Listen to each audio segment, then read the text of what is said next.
श्रीगुरुभ्यो नमः। हरि ओम। व्यासाय भवनाशाय श्रीशाय गुणराशये हृद्याय शुद्धविद्याय मध्वाय च नमो नमः।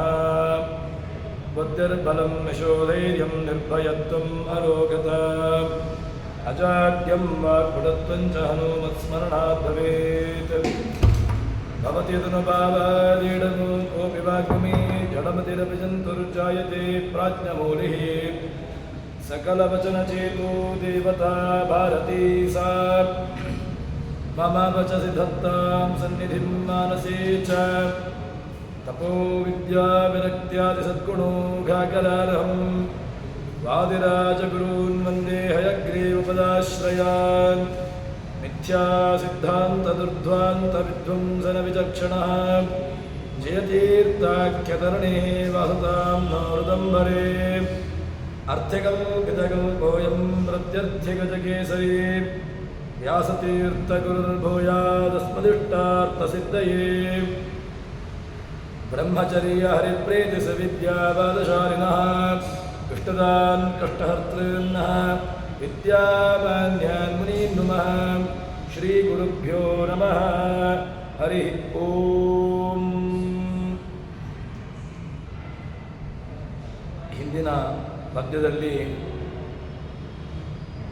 ಭಗವಂತನ ಸೃಷ್ಟಿಯಾದಿ ಏನು ಮಾಡ್ತಾನೆ ಅದು ತನ್ನ ಪ್ರಯೋಜನಕ್ಕೋಸ್ಕರವಾಗಿ ಅಲ್ಲ ಎಂಬಂತಹ ವಿಚಾರವನ್ನು ದಾಸರು ತಿಳಿಸಿಕೊಟ್ಟರು.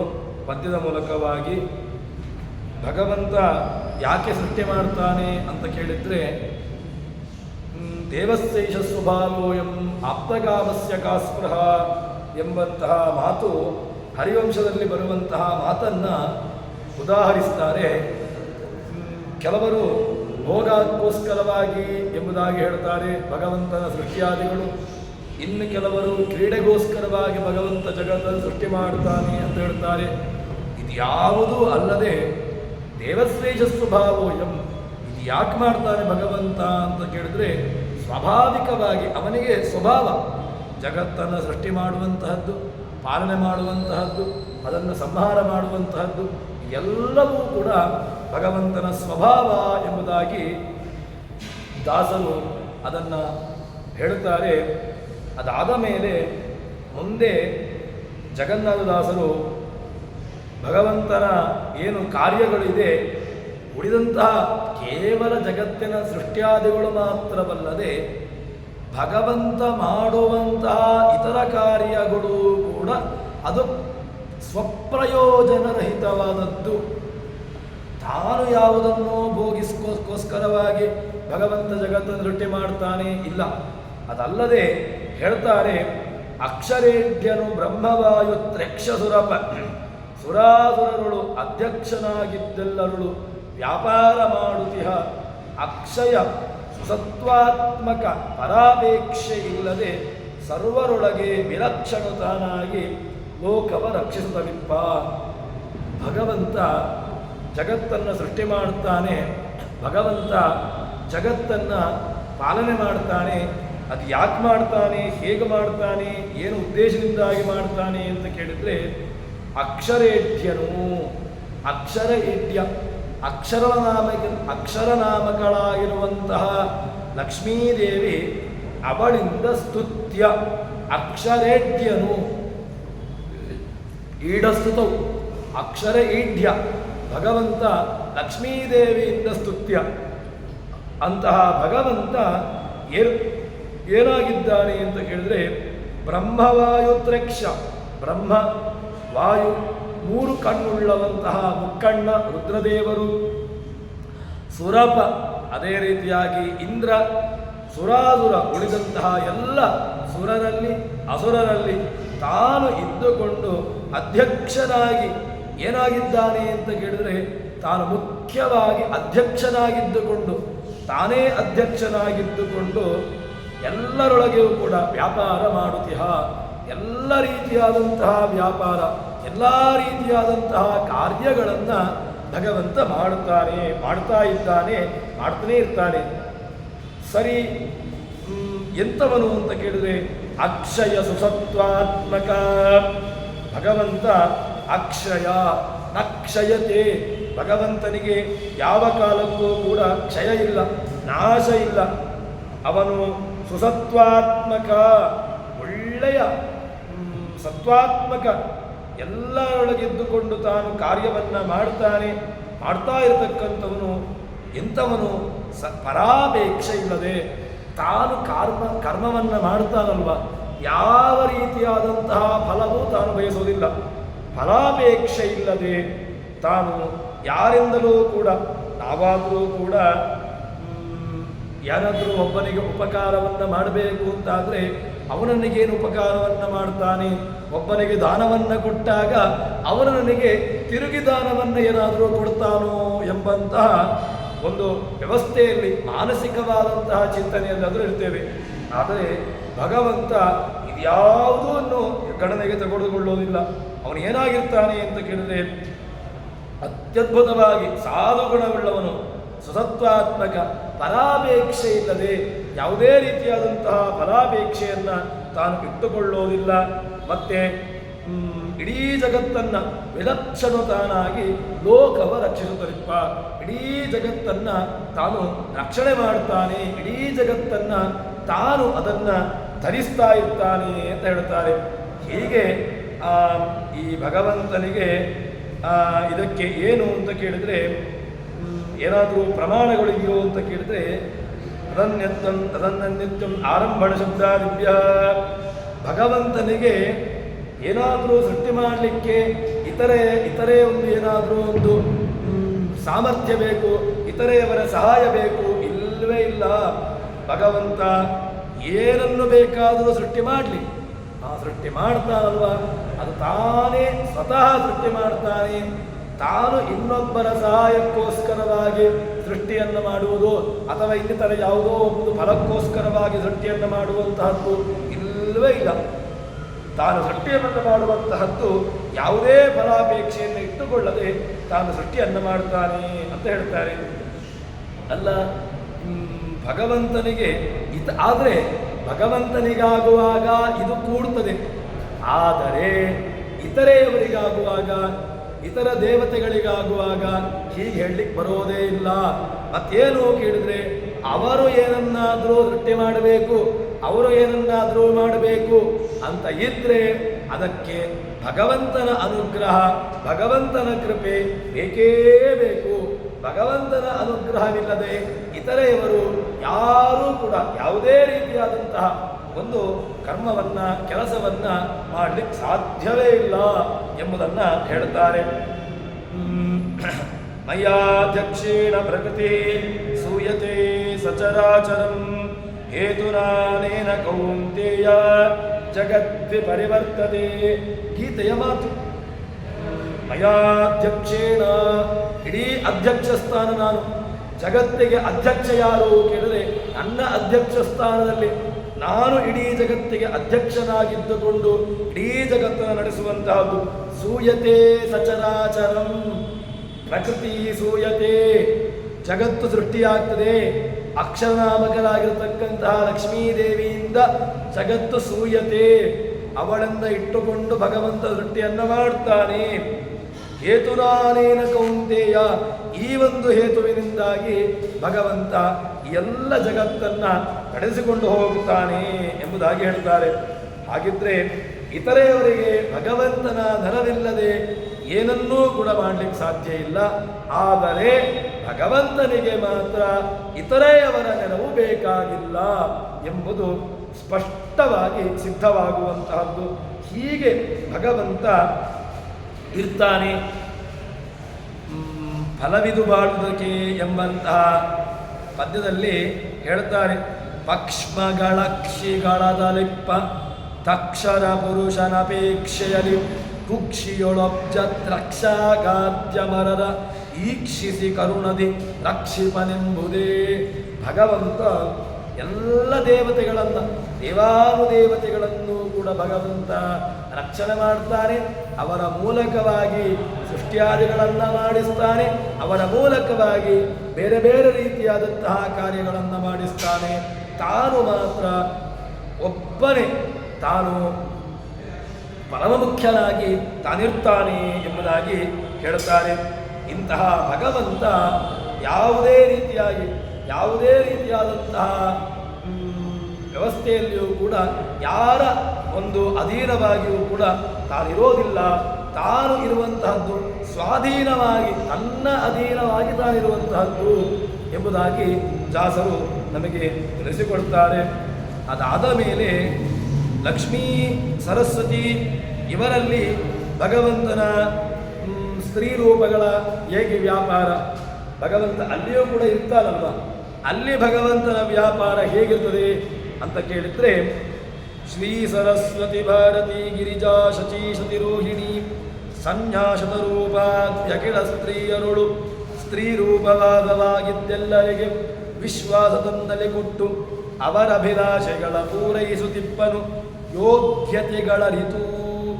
ಭಗವಂತ ಬೇರೆ ಬೇರೆ ಎಲ್ಲ ದೇವತೆಗಳಲ್ಲಿ ಇರ್ತಾನೆ ಅಂತ ಹೇಳಿದ ಮೇಲೆ ಸ್ತ್ರೀಯರಲ್ಲಿಯೂ ಕೂಡ ಅವನು ಇರ್ತಾನೆ.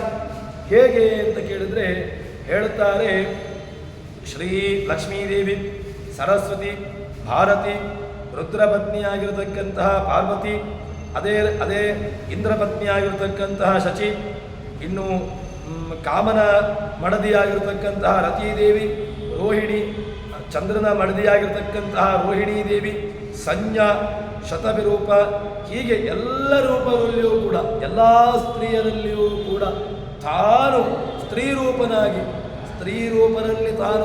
ಸ್ತ್ರೀಯರಲ್ಲಿ ತಾನು ಸ್ತ್ರೀರೂಪನಾಗಿ ಪ್ರವೇಶವನ್ನ ಮಾಡಿ ಏನು ಮಾಡ್ತಾನೆ ಅಂತ ಕೇಳಿದರೆ, ಅಲ್ಲಿದ್ದುಕೊಂಡು ಎಲ್ಲರಿಗೂ ಕೂಡ ತನ್ನಲ್ಲಿ ವಿಶ್ವಾಸ, ಭಗವಂತ ಆ ಎಲ್ಲ ಸ್ತ್ರೀಯರಿಗೂ ಕೂಡ ತನ್ನಲ್ಲಿ ವಿಶ್ವಾಸ ಬರುವಂತೆ ಮಾಡಿ ಅವರವರ ಯೋಗ್ಯತೆಗನುಸಾರವಾಗಿ, ಮಹಾಲಕ್ಷ್ಮಿಯ ಯೋಗ್ಯತೆ ದೊಡ್ಡದು, ಸರಸ್ವತಿ ಭಾರತೀಯರ ಯೋಗ್ಯತೆ ದೊಡ್ಡದು, ಅದಾದ ಮೇಲೆ ರುದ್ರಾದಿಗಳು, ಇಂದ್ರಾದಿಗಳು ಅವರ ಮಡದಿಯರ ಯೋಗ್ಯತೆ, ಅವರವರ ಯೋಗ್ಯತೆ ಅನುಸಾರವಾಗಿ ಭಗವಂತ ಅಲ್ಲಿ ಏನು ಅವರ ಇಚ್ಛೆಗಳನ್ನು, ಅಭಿಲಾಷೆಗಳನ್ನು ಪೂರೈಸುತ್ತಾನೆ.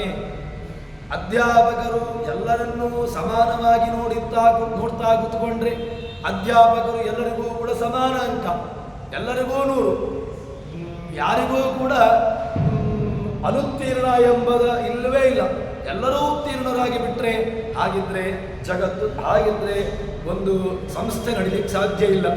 ಒಂದು ಸಂಸ್ಥೆ, ಒಂದು ವಿಶ್ವವಿದ್ಯಾಲಯ ನಡೀಬೇಕು ಅಂತ ಹೇಳಿದ್ರೆ ಅದಕ್ಕೆ ತುಂಬ ಕಾರಣಗಳು ಇದೆ. ಹೀಗೆ ಎಲ್ಲ ಭಗವಂತ ಅವರವರ ಅಭೀಷ್ಟಗಳನ್ನು ನೀಡ್ತಾನೆ. ಅವರವರ ಅಭೀಷ್ಟಗಳನ್ನು ನೀಡುವುದು ಅವರವರ ಯೋಗ್ಯತೆಗನುಸಾರವಾಗಿ ನೀಡ್ತಾನೆ ಎಂಬುದಾಗಿ ಹೇಳ್ತಾರೆ. ಅನೇಕೈರಪ್ಯನೇಕೈಶ್ಚ ತತ್ತದ್ಗುಣವಿಶೇಷತಃ ಸ್ತೂಯತೆ ಭಗವಾನೇಕಃ ಸ್ತ್ರೀರೂಪೋ ಹಿ ಕ್ವಚಿತ್ ಲಕ್ಷ್ಮೀ ಸರಸ್ವತಿ ಇಂದ್ರಾಣಿ ಗಾಯತ್ರ್ಯಾದಿನಾಮಭಿಃ ನಾನಾಲಿಂಗೋನೇಕರೂಪೋ ವೇದೇಶು ಸ್ತೂಯತೆ ಹರಿ. ಭಗವಂತ ವೇದಗಳಲ್ಲಿ ಸ್ತೂಯತೆ, ವೇದಗಳಲ್ಲಿ ಹೇಳಲ್ಪಡ್ತಾನೆ. ಹೇಗೆ ಹೇಳಲ್ಪಡ್ತಾನೆ? ಲಕ್ಷ್ಮೀ ಸರಸ್ವತಿ ಇಂದ್ರಾಣಿ ಗಾಯತ್ರ್ಯಾದಿನಾಮಭಿಃ. ಬ್ರಹ್ಮ ಭಗವಂತ ಲಕ್ಷ್ಮೀ ಅಂತ ಹೇಳಿದುಕೊಳ್ತಾನೆ, ಸರಸ್ವತಿ ಅಂತ ಅನಿಸಿಕೊಳ್ತಾನೆ, ಇಂದ್ರಾಣಿ ಅಂತ ಅನಿಸಿಕೊಳ್ತಾನೆ, ಗಾಯತ್ರಿ ಅಂತ ಅನಿಸಿಕೊಳ್ತಾನೆ. ಹೀಗೆ ಬೇರೆ ಬೇರೆ ಬೇರೆ ಬೇರೆ ರೂಪಗಳಲ್ಲಿ ಬೇರೆ ಬೇರೆ ನಾಮಕನಾಗಿರ್ತಾನೆ. ನಾನಾಲಿಂಗೋನೇಕ ರೂಪೋ ವೇದೇಶ ಸ್ತೂಯತೆ. ಎಲ್ಲ ವೇದಗಳಲ್ಲಿ ಬರುವಂತಹ ಶಬ್ದಗಳು, ವೇದಗಳ ಎಲ್ಲ ಶಬ್ದಗಳು, ಪದಗಳು ಕೂಡ ಭಗವದ್ವಾಚ್ಯ ಎಂಬುದನ್ನು ಹೇಳ್ತಾರೆ. ಹಾಗಿದ್ರೆ ಅಂತಹ ಭಗವಂತ ಆಭಾಸಕ ತಥೈರ್ಮಾಸ್ಯ ಮರುಸ್ವರೂಪ ಜ್ಯೇಷ್ಠಾವಚಾತ್ ತನುಗೆ ಶಿವತೋ ವರಿಷ್ಠ ತಸ್ಯಾ ಉಮಾ ವಿಪತಿನೀಜ ಗಿರಯಸ್ತಯೋಸ್ತು ಶಚ್ಯಾಧಿಕಾ ಕ್ರಮಶ ಏವ ತಾಪಮಾಂಸಃ. ಹೀಗೆ ಒಂದು ತಾತ್ಪರ್ಯ ನಿರ್ಣಯದ ಮಾತನ್ನ ನಮಗೆ ಆಚಾರ್ಯರು ನೆನಪಿಸ್ತಾರೆ. ಆ ತಾತ್ಪರ್ಯ ನಿರ್ಣಯದಲ್ಲಿ ಆಚಾರ್ಯರು ಹೇಳುವಂತಹ ಮಾತು ಆಭಾಸಕಾರದರ ಮಾತ್ಸರ ಮರುಸ್ವರೂಪ. ಭಗವಂತನಿಗೆ ಒಬ್ಬೊಬ್ಬರು ಒಂದೊಂದರ ಅಲ್ಲಿ ಏನು ಅವರು ಪ್ರತಿಬಿಂಬರಾಗಿರ್ತಾರೆ ಅಂತ ಹೇಳ್ತಾರೆ. ಇಲ್ಲಿ ಹೇಗೆ ಅಂತ ಕೇಳಿದ್ರೆ, ಲಕ್ಷ್ಮೀದೇವಿ ಸ್ತ್ರೀ ರೂಪದಿಂದ ನೆಲೆಸಿಕೊಂಡು ಭಗವಂತ ಅಲ್ಲಿರ್ತಾನೆ. ಅದೇ ರಮಾದೇವಿ ಸಾಕ್ಷಾತ್ ಪ್ರತಿಬಿಂಬ, ಭಗವಂತನ ಪ್ರತಿಬಿಂಬ. ಸರಸ್ವತಿ ಭಾರತೀಯರು ಅದೇ ರೀತಿಯಾಗಿ, ಸೌಪರ್ಣಿ ಅದೇ ರೀತಿಯಾಗಿ, ಹೀಗೆ ಎಲ್ಲರೂ ಕೂಡ ಕ್ರಮವಾಗಿ ಒಬ್ಬೊಬ್ಬರು ತಾವು ಏನಾಗಿರ್ತಾರೆ ಅಂತ ಕೇಳಿದರೆ ಅಲ್ಲಿ ಒಬ್ಬೊಬ್ಬರ ಆ ಪ್ರತಿಬಿಂಬ ರೂಪದಲ್ಲಿ ತಾವಿರ್ತಾರೆ ಎಂಬುದಾಗಿ ಹೇಳ್ತಾರೆ.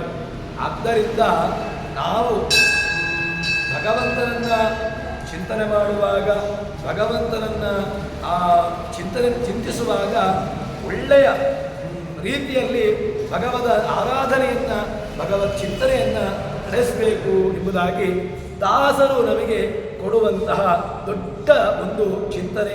ಹೀಗೆ ನಾವು ಭಗವಂತನನ್ನು ಉಪಾಸನೆ ಮಾಡಬೇಕು ಎಂಬುದಾಗಿ ಹೇಳಿ, ಸರಿ ಭಗವಂತನ ವೈಭವ ಯಾವ ರೀತಿಯಾಗಿರುವಂತಹದ್ದು ಅಂತ ಕೇಳಿದ್ರೆ, ಕೋಲು ಕುದುರೆಯ ಮಾಡಿ ಆಡುವ ಬಾಲಕರ ತೆರದಂತೆ ಲಕ್ಷ್ಮೀಲೋಲ ಸ್ವಾತಂತ್ರ್ಯ ಗುಣವ ಬ್ರಹ್ಮಾದ್ಯರೊಳಗಿಟ್ಟು ಲೀಲೆಗೈವನು ತನ್ನವರಿಗೆ ಅನುಕೂಲವಾಗಿದ್ದೆಲ್ಲ ಕಾಲದಿ ಕೂಳರಿಗೆ ಪ್ರತಿಕೂಲನಾಗಿಯ ಪ್ರಕಟವಾಗದಿದಲೇ. ಭಗವಂತ ಒಳ್ಳೆಯ ಒಂದು ದೃಷ್ಟಾಂತವನ್ನು ಕೊಟ್ಟು ನಮಗೆ ಅರ್ಥವನ್ನು ಪಡಿಸ್ತಾರೆ. ಭಗವಂತ ಯಾವ ರೀತಿಯಾಗಿ ಅನುಗ್ರಹವನ್ನು ಮಾಡ್ತಾನೆ ಅಂತ ಕೇಳಿದ್ರೆ, ಒಬ್ಬ ಬಾಲಕ ಏನು ಮಾಡ್ತಾನೆ ಅಂತ ಕೇಳಿದ್ರೆ, ಮಕ್ಕಳು ಸಹಜವಾಗಿ ಒಂದು ಕೋಲನ್ನು ಹಿಡಿದುಕೊಂಡು ಕುದುರೆ ಅಂತ ಹೇಳಿಕೊಂಡು ಆಡ್ತಾ ಇರ್ತಾರೆ. ಅದೇ ಆ ಭಗವಂತ ಹೇಗೆ ಮಾಡ್ತಾನೆ ಅಂತ ಕೇಳಿದ್ರೆ, ಮಕ್ಕಳು ಒಂದು ಸಣ್ಣ ಒಂದು ಕೋಲನ್ನು ಹಿಡಿದುಕೊಂಡು ತಾವೇನು ಮಾಡ್ತಾರೆ, ಇದು ನಮ್ಮ ಕುದುರೆ ಎಂಬುದಾಗಿಟ್ಟುಕೊಂಡು ಅದರಲ್ಲಿ ಆಟವಾಡ್ತಾ ಇರ್ತಾರೆ. ಭಗವಂತನು ಕೂಡ ಹೇಗೆ ಅಂತ ಕೇಳಿದ್ರೆ ಹೇಳ್ತಾರೆ, ಒಳ್ಳೆಯ ಒಂದು ದೃಷ್ಟಾಂತವನ್ನು ನಮಗೆ ತಿಳಿಸಿಕೊಡುತ್ತಾರೆ. ಲಕ್ಷ್ಮೀಲೋಲ ಸ್ವಾತಂತ್ರ್ಯ ಗುಣವ ಬ್ರಹ್ಮಾದ್ಯರೊಳಗಿಟ್ಟು, ವಾಸ್ತವಿಕವಾಗಿ ಭಗವಂತನಲ್ಲಿ ಬಿಟ್ಟು ಉಳಿದ ಯಾರಲ್ಲಿಯೂ ಕೂಡ ಸ್ವಾತಂತ್ರ್ಯ ಗುಣ ಇಲ್ಲ. ಮತ್ತೆ ಸ್ವಾತಂತ್ರ್ಯ ಗುಣ ಯಾರ್ದು ಅಂತ ಕೇಳಿದ್ರೆ ಅದು ನೇರವಾಗಿ ಭಗವಂತನದ್ದೇ. ಭಗವಂತನನ್ನ ಬಿಟ್ಟು ಅನ್ಯರಲ್ಲಿ ಈ ಸ್ವಾತಂತ್ರ್ಯ ಗುಣ ಇಲ್ಲವೇ ಇಲ್ಲ. ಏನಿದ್ರೂ ಕೂಡ ಸ್ವಾತಂತ್ರ್ಯ ಪರಿಪೂರ್ಣವಾಗಿರುವಂತಹ ಭಗವಂತನಲ್ಲಿ ಅಂತಹ ಹೇಳ್ತಾರೆ ಜಗನ್ನಾಥದಾಸರು. ಈ ಸ್ವಾತಂತ್ರ್ಯ ಗುಣವನ್ನ ಭಗವಂತ ಏನು ಮಾಡ್ತಾನೆ ಅಂತ ಕೇಳಿದ್ರೆ, ಬ್ರಹ್ಮಾದಿ ಅಮರೊಳಗಿಟ್ಟು ಬ್ರಹ್ಮಾದಿಗಳಿಗೆ ಕೊಡ್ತಾನೆ. ಸ್ವಲ್ಪ ಬ್ರಹ್ಮಾದಿಗಳಲ್ಲಿ ಇಟ್ಟು ಲೀಲೆಯನ್ನು ನೋಡ್ತಾ ಇರ್ತಾನೆ. ಯಾವ ರೀತಿಯಾಗಿ ಇವರು ಇರ್ತಾರೆ ಎಂಬುದಾಗಿ ಅವರನ್ನು ನೋಡ್ತಾ ಇರ್ತಾನೆ ಭಗವಂತ. ಹೀಗೆ ಅವರಿಗೆ ಗೋಚರವಾಗೋದಿಲ್ಲ, ಅಗೋಚರವಾಗಿದ್ದುಕೊಂಡು ಭಗವಂತ ಅವರಿಗೆ ಕೆಲವರಿಗೆ ತನ್ನವರಿಗಾಗುವಾಗ ಅನುಕೂಲರಾಗಿರ್ತಾರೆ, ಯಾರು ದುಷ್ಟರಿದ್ದಾರೆ ಅವರಿಗೆ ಪ್ರತಿಕೂಲರಾಗಿರ್ತಾರೆ ಅಂತ ಭಗವಂತ ಇರ್ತಾನೆ. ಚೇತನತ್ವೇಪ್ಯಸ್ಮಾದಿವತ್ ಅಸ್ವತಂತ್ರತ್ವಾದ ಕರ್ತತ್ವಾರುಪಜೀವಸ್ಯ ಯಥಾವಾರುಮೀಂ ದೋಷಾಂ ನರಸ್ಥಿರತಮಾಹಿತಃ ಇಂಗಯತ್ಯಂಗಮಂಗಾನಿ ತಥಾ ರಾಜನ್ಯಮಾ ಪ್ರಜಾ ಇತಿ ಭಾರತೆ. ಸೂತ್ರ ಭಾಷ್ಯದಲ್ಲಿ ಹೇಳ್ತಾರೆ ಆಚಾರ್ಯರು ಏನು ಅಂತ ಯಥಾ ದಾರುಮಯೀಂ ಯೋಷಾಂ. ಒಂದು ದಾರುಮಯಿ, ಒಂದು ಮಣ್ಣಿನ ಸ್ತ್ರೀ, ಅಲ್ಲಿ ನರ ಸ್ಥಿರ ಸಮಾಹಿತ ಇಂಗಯತ್ಯಂಗಮಂಗಾನಿ, ಅಲ್ಲಿ ಬೇರೆ ಬೇರೆ ರೀತಿಯಾದಂತಹ ಅಂಗಗಳನ್ನು ಹೇಳ್ತಾನೆ. ರಾಜನ್ಯಮ ಪ್ರಜಾ, ಅದೇ ರೀತಿಯಾಗಿ ಭಗವಂತ ಏನು ಮಾಡ್ತಾನೆ, ಎಲ್ಲ ಏನು ಬ್ರಹ್ಮಾದಿ ಚೇತನರಲ್ಲಿ ಕಿಂಚಿತ್ ಕಿಂಚಿತ್ ಕಿಂಚಿತ್ ಕಿಂಚಿತ್ ಅವರಿಗೆ ಸ್ವಾತಂತ್ರ್ಯವನ್ನು ಕೊಡ್ತಾನೆ. ವಾಸ್ತವಿಕವಾಗಿ ಸ್ವಾತಂತ್ರ್ಯ ಅವನದ್ದೇ ಧರ್ಮ, ಅವಂತ ಸ್ವಾತಂತ್ರ್ಯ ಗುಣ. ಸಪ್ತಂಚ ವಿಷ್ಣು ಸಕಲ ಪ್ರವರ್ತಕೋ ರಮಾ ವಿರಿಂಚೇಶ ಪುರಾಜನಾತ್ಮ ಕಾಷ್ಠಾಧಿಪತ್ಯ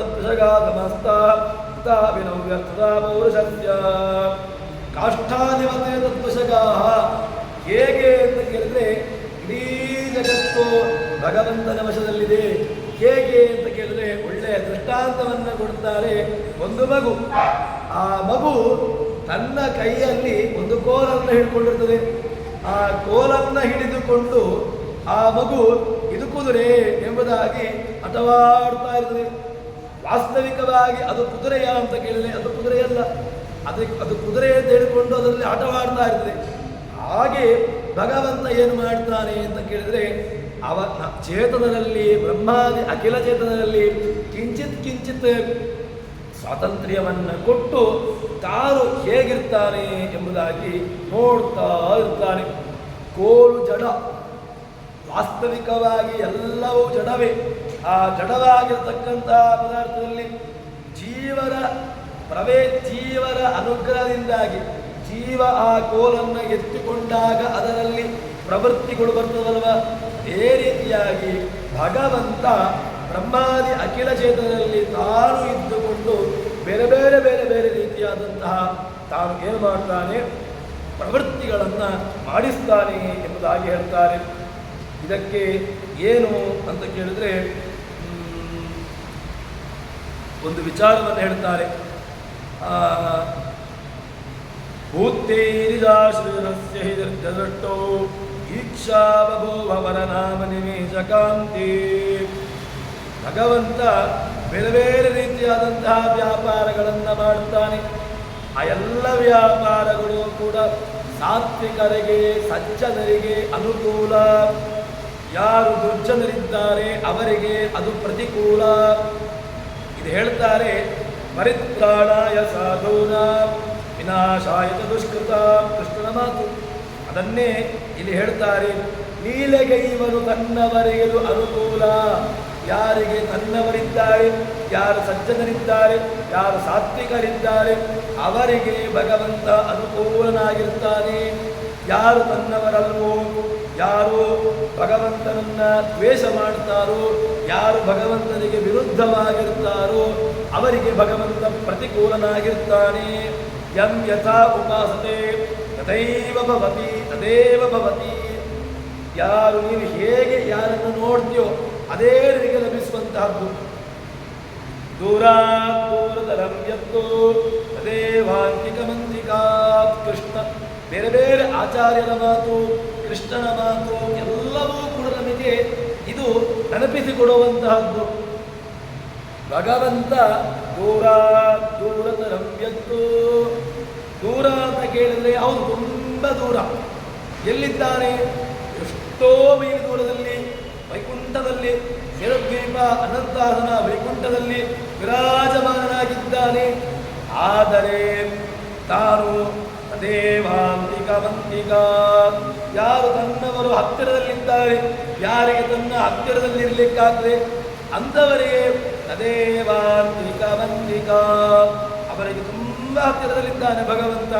ಹಾಗಿದ್ರೆ ದೂರದಲ್ಲಿರುವವರಿಗೆ ಭಗವಂತ ದೂರ, ಹತ್ತಿರದಲ್ಲಿರುವತಕ್ಕಂಥವರಿಗೆ ಭಗವಂತ ಹತ್ತಿರ ಅನ್ನಿಸಿಕೊಳ್ತಾನೆ. ಹೀಗೆ ನಾವು ದೇವರನ್ನ ಚಿಂತನೆ ಮಾಡಬೇಕು.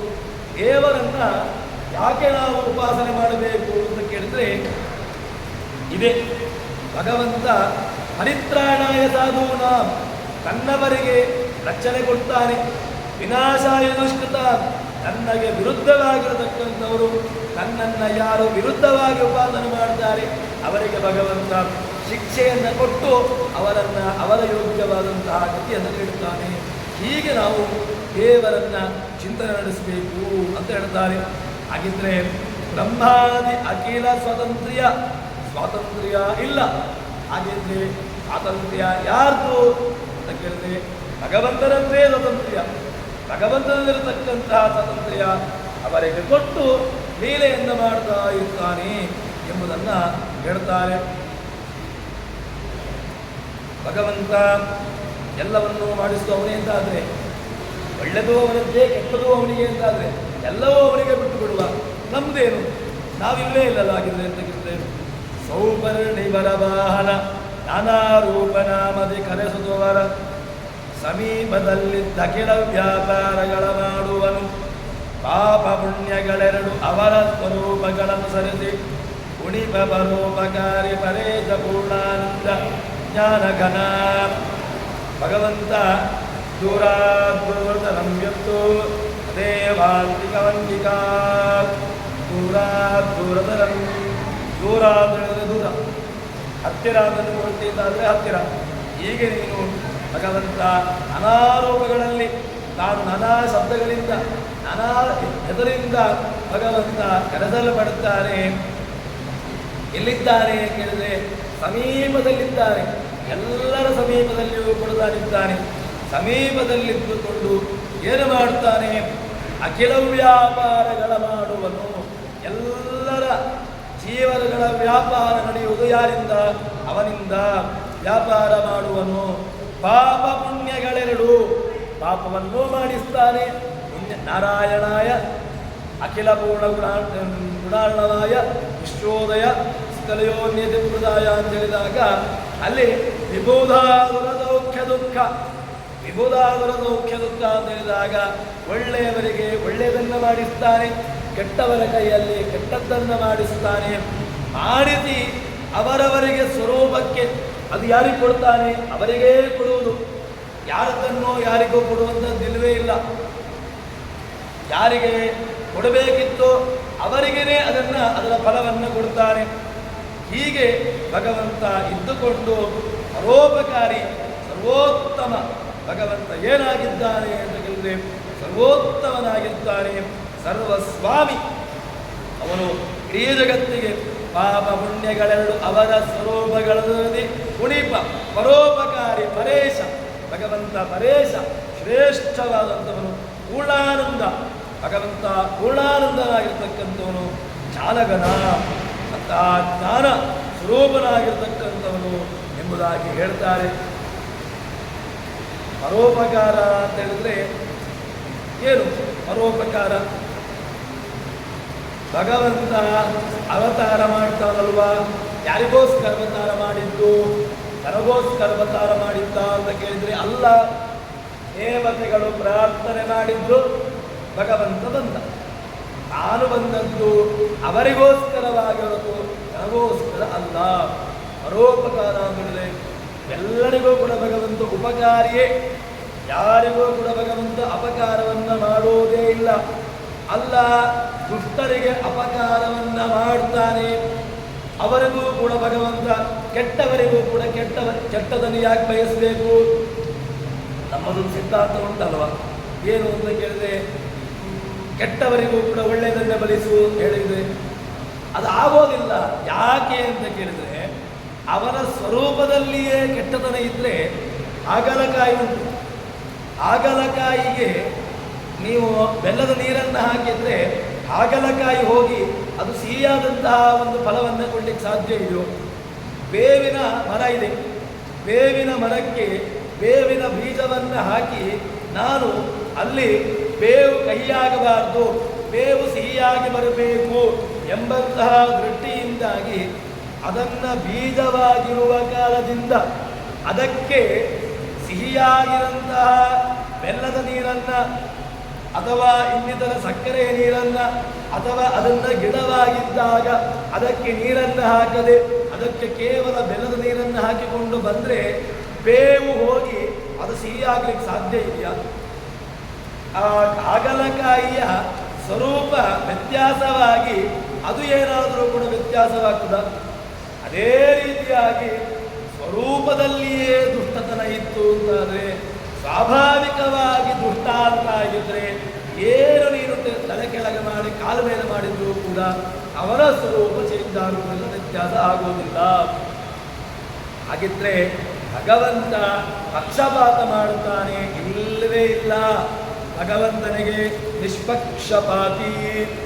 ಭಗವಂತನ ಅವನು ಪಕ್ಷಪಾತರಹಿತ, ನಿಷ್ಪಕ್ಷಪಾತವಾಗಿ. ನಮ್ಮಲ್ಲಾದರೂ ಕೂಡ ನಿಷ್ಪಕ್ಷಪಾತ ತನಿಖೆ ಇಲ್ಲ, ಎಲ್ಲವೂ ಪಕ್ಷಪಾತ ತನಿಖೆಗಳೇ ಇರುವಂತಹದ್ದು. ಆದರೆ ಭಗವಂತನ ವ್ಯವಸ್ಥೆಯಲ್ಲಿ ಭಗವಂತನ ಕೋರ್ಟಿನಲ್ಲಿ ಆಗುವಾಗ ಯಾವ ಕಾಲಕ್ಕೂ ಕೂಡ ಪಕ್ಷಪಾತ ತನಿಖೆ ಇಲ್ಲವೇ ಇಲ್ಲ. ನಿಷ್ಪಕ್ಷಪಾತವಾದಂತಹ ತನಿಖೆ ಭಗವಂತನದ್ದು. ಅವರವರೇ ಯೋಗ್ಯತಾನುಸಾರವಾಗಿ ಅವರವರಿಗೆ ಸ್ವರೂಪ ಯೋಗ್ಯತಾನುಸಾರ ಇಚ್ಛಾನುಸಾರವಾಗಿ ಭಗವಂತ ಕೊಡುವಂತಹದ್ದು ಎಂಬುದನ್ನು ನಾವು ಅರ್ಥ ಮಾಡಿಕೊಳ್ಳಬೇಕು. ಇದು ಭಗವಂತನ ಹಿರಿಮೆ. ಭಗವಂತ ಎಲ್ಲರಲ್ಲಿಯೂ ಕೂಡ ಇರ್ತಾನೆ. ಅವರವರ ಯೋಗ್ಯತೆ ಅನುಸಾರವಾಗಿ ಪಾಪವನ್ನೂ ಮಾಡಿರ್ತಾನೆ, ಪುಣ್ಯವನ್ನೂ ಮಾಡಿರ್ತಾನೆ. ಆದರೆ ಫಲವಲ್ಲ ಅವರವರ ಯೋಗ್ಯತಾನುಸಾರವಾಗಿ ಅವರು ಪಡೆದುಕೊಳ್ಳುವಂತಹದ್ದು ಎಂಬುದನ್ನು ಹೇಳ್ತಾರೆ. ಒಳ್ಳೆಯ ಒಂದು ಮಾತನ್ನು ಹೇಳ್ತಾರೆ. ಭಗವಂತನ ಮಹಿಮೆ ಏನು ಅಂತ ಕೇಳಿದ್ರೆ, ಆಹಾರ ನಿದ್ರಾ ಮೈಥುನಗಳ ಹರ ಲಯಸಿ ಬಳದೋರ ಲಕ್ಷ್ಮೀ ಮೈಥುನ ಮಹಾಮಹಿಮೆಗಳಂದರಿರಲಿ ಆಗಿವ ಸೈಕ್ಯವ ಮರೆದು ಮನದಲ್ಲಿ ಗ್ರಹಿಸಿ ಶಾಸ್ತ್ರಾರ್ಥಗಳ ಮನಮೋತ್ಸಾಹದಲ್ಲಿ ಕೊಂಡಾಗುತ್ತಲೇ ಮೈ ಮರೆದವರಿಗಲ್ಲದಲೇ. ಈ ಶಾಸ್ತ್ರ ಯಾರಿಗೆ ಅಂತ ಕೇಳಿದ್ರೆ ನಮಗೆ. ಯಾರಿಗೆ ಅಂತ ಕೇಳಿದ್ರೆ ಒಳ್ಳೆಯ ಒಂದು ಸುಭಾಷಿತಕಾರನು ಯಾವುದೋ ಒಂದು ಪುರಾಣದಲ್ಲಿ ಬರುವಂತಹ ಮಾತು ಇರಬೇಕು. ಏನು ಅಂತ ಕೇಳಿದ್ರೆ, ಒಬ್ಬ ಮನುಷ್ಯನ ವ್ಯವಸ್ಥೆ ಹೇಗಿದೆ, ಅವನ ಒಂದು ದಿನಚರಿ ಹೇಗಿದೆ ಅಂತ ಕೇಳಿದ್ರೆ, ಆಹಾರ ನಿದ್ರಾ ಭಯ ಮೈದು ನಂಚ ಸಾಮಾನ್ಯಮೇತದ್ ಪಶುಬಿರ್ನರಾಣ. ಇದು ಒಂದಷ್ಟು ವಿಚಾರಗಳಿವೆ. ಆಹಾರ, ಪ್ರಾಣಿಗಳು ಆಹಾರವನ್ನು ಸ್ವೀಕಾರ ಮಾಡ್ತದೆ, ಮನುಷ್ಯನು ಕೂಡ ಆಹಾರವನ್ನು ಸ್ವೀಕಾರ ಮಾಡ್ತಾನೆ. ಆಯಿತು. ನಿದ್ರೆ, ಪ್ರಾಣಿಗಳು ನಿದ್ರೆ ಮಾಡ್ತವೆ, ಮನುಷ್ಯನು ನಿದ್ರೆಯನ್ನು ಮಾಡ್ತಾನೆ. ಆಹಾರ ನಿದ್ರಾ ಭಯ, ಹೆದರಿಕೆ. ಪ್ರಾಣಿಗಳಿಗೂ ಭಯ ಇದೆ, ಮನುಷ್ಯನಿಗೂ ಭಯ ಇದೆ. ಒಬ್ಬೊಬ್ಬರಿಗೆ ಒಂದೊಂದು ರೀತಿಯಾಗಿರತಕ್ಕಂತಹ ಭಯ. ಆಹಾರ ನಿದ್ರಾ ಭಯ ಮೈಥುನಂಚ ಏನು ಸಾಂಸಾರಿಕವಾದಂತಹ ಸುಖದ ವ್ಯವಸ್ಥೆ, ದೇಹಕ್ಕೆ ಸಂಬಂಧಪಟ್ಟಿರತಕ್ಕಂತಹ ಸುಖ ಮೈಥುನ, ಗಂಡ ಹೆಂಡತಿಯರ ಕೂಡುವಿಕೆ, ಅದರಿಂದಾಗಿ ಸಂತಾನೋತ್ಪತ್ತಿ ಮನುಷ್ಯನೂ ಮಾಡ್ತಾನೆ, ಪ್ರಾಣಿಗಳು ಮಾಡ್ತಾವೆ. ಆಹಾರ ನಿದ್ರಾ ಭಯ ಮೈಥುನಂಚ ಸಾಮಾನ್ಯಮೇತದ್ ಪಶುಬಿರ್ನರಾಣ. ಪಶುವು ಇದೆಲ್ಲವನ್ನೂ ಮಾಡ್ತದೆ, ಮನುಷ್ಯನೂ ಇದೆಲ್ಲವನ್ನೂ ಮಾಡ್ತಾನೆ. ಮನುಷ್ಯನಿಗೂ ಪ್ರಾಣಿಗೂ ವ್ಯತ್ಯಾಸ ಇಲ್ಲ. ಅಲ್ಲ ರೀ, ಇದ್ಯಾಕ್ರಿ ಹೀಗೆ ಹೇಳ್ತೀರ ನೀವು? ಮನುಷ್ಯ ಬೇರೆ ಅಲ್ಲ, ಪ್ರಾಣಿ ಬೇರೆ ಅಲ್ಲ ಅಂತಾದರೆ ಹೌದು, ಇದಿಷ್ಟು ಕಾಮನ್. ಆಹಾರ ನಿದ್ರಾ ಭಯ ಮೈಥುನಂಚ ಸಾಮಾನ್ಯವೇತದ್ ಪಶುಬಿರ್ನರಾಣ. ಆದರೆ ಒಂದು ಹೆಚ್ಚುಂಟು. ಯಾರಿಗೆ ಕೇಳಿದ್ರೆ ಮನುಷ್ಯನಿಗೆ ಒಂದು ಹೆಚ್ಚುಂಟು, ಬುದ್ಧಿ ಉಂಟು. ಅವುಗಳಿಗೆ ಬುದ್ಧಿ ಇಲ್ಲ, ಮನುಷ್ಯನಿಗೆ ಬುದ್ಧಿ ಉಂಟು. ಈ ಎಲ್ಲವನ್ನೂ ಕೂಡ ಉಪಯೋಗಿಸುವಂತಹ ಒಂದು ಜಾಣಮೆ, ಅದನ್ನ ಎಲ್ಲಿ ಹೇಗೆ ಯಾವ ರೀತಿಯಾಗಿ ಉಪಯೋಗಿಸಿಕೊಳ್ಳಬೇಕು ಎಂಬುದನ್ನು ಕೊಟ್ಟಿರತಕ್ಕಂತಹದ್ದು ಭಗವಂತ ಮನುಷ್ಯ ಪ್ರಾಣಿಗೆ ಮಾತ್ರ. ಅದನ್ನ ದಾಸರು ಹೇಳ್ತಾರೆ, ಭಾಗವತ ನಮಗೆ ಕೊಟ್ಟಿದೆ ಇದನ್ನ. ಏನು ಅಂತ ಕೇಳಿದ್ರೆ, ನಿದ್ರೆಯಾ ಕ್ರಿಯತೆ ನಕ್ತಂ ವ್ಯಯ ಏರನವಂ ವಯ ದಿವಾಚ ಅರ್ಥೇ ಹಯ ರಾಜನ್ ಕುಟುಂಬ ಭರಣೇನವ ದೇಹಾವತ್ಯ ಕಳತ್ರಾದಿ ದೃಷ್ಟ್ಯಾ ಧನ್ಯೇಶದಸ್ವಪಿ ದೇಶಪ್ರಸಕ್ತೋ ನಿಧನಂ ಪಶ್ಯನ್ನಪಿ ನ ಪಶ್ಯತಿ.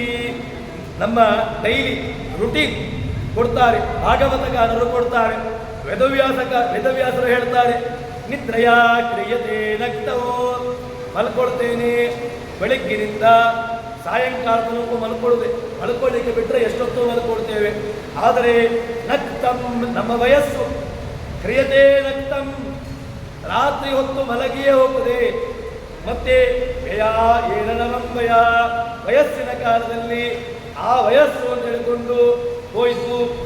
ಇನ್ನು ದಿವಾಚ ಅರ್ಥೇ ಹಯ ರಾಜನ್, ಇನ್ನು ಬೆಳಕಿನ ಹೊತ್ತು ಅರ್ಥೇ ಹಯ, ಸಂಪತ್ತನ್ನು ಕೂಡಿ ಹಾಕಬೇಕು ಎಂಬಂತಹ ವ್ಯವಸ್ಥೆಯಲ್ಲಿ ಒಂದಷ್ಟು ವ್ಯವಸ್ಥೆಯನ್ನು ನೀನು ಹಾಳು ಮಾಡಿಕೊಂಡು ಕುಟುಂಬ ಭರಣೇನವ, ಕುಟುಂಬವನ್ನು ರಕ್ಷಣೆ ಮಾಡಬೇಕು ಅಂತ ಹೇಳಿಕೊಂಡು ಒಂದಷ್ಟು ವ್ಯವಸ್ಥೆಯನ್ನು ಮಾಡಿಕೊಂಡು ದೇಹಾಪತ್ಯ ಕಳತ್ರಾದಿ, ದೇಹ ಅಪತ್ಯ, ನನ್ನ ದೇಹ, ನನ್ನ ಮನೆ, ನನ್ನ ಹೆಂಡತಿ, ನನ್ನ ಮಕ್ಕಳು ಅಂತ ಹೇಳಿಕೊಂಡು ನೀನು ಒಂದಷ್ಟು ದೊಡ್ಡ ಬೇಲಿಯನ್ನು ಮಾಡಿಕೊಂಡೇ ಹೊರತು ನಿನಗೋಸ್ಕರ ಇಟ್ಕೊಂಡಿ ಅಂತ ಕೇಳಿದ್ರೆ 0. ನಮಗೋಸ್ಕರ ಏನಾದರೂ ಇತ್ತ ಅಂತ ಕೇಳಿದ್ರೆ ಏನಿಲ್ಲ, 0. ಅದಕ್ಕೋಸ್ಕರವಾಗಿ ಹೇಳ್ತಾರೆ, ನಾವು ಏನು ಮಾಡಬೇಕು ಅಂತ ಕೇಳಿದ್ರೆ ಒಳ್ಳೆಯ ಒಂದು ವ್ಯವಸ್ಥೆಯನ್ನ ಅದನ್ನ ದಾಸರು ನಮಗೆ ಎಚ್ಚರಿಸ್ತಾರೆ. ಆಹಾರಾದಿಗಳನ್ನು ಸ್ವೀಕಾರ ಮಾಡುವುದು, ಆಹಾರಾದಿಗಳ ವ್ಯವಸ್ಥೆ, ಇದರ ಒಂದಷ್ಟು ಜಾಗರೂಕತೆಯನ್ನ ನಮಗೆ ಪುರಾಣದ ಹಿನ್ನೆಲೆಯಲ್ಲಿ ದಾಸರು ತೋರಿಸಿಕೊಡ್ತಾರೆ. ಅದನ್ನ ಮುಂದೆ ನೋಡೋಣ ಅಂತ ಹೇಳುವಲ್ಲಿ ಹರಿಪ್ರಿಯತ ಶ್ರೀಕೃಷ್ಣಾರ್ಪಿತ ವಸ್ತು ಸರ್ವಣ ಸಂಪೂರ್ಣ ಸರ್ವದೋಷ ವಿರಚಿತ ಪ್ರೀತಾಂತ್ರಿ ದೇವಾಲಂ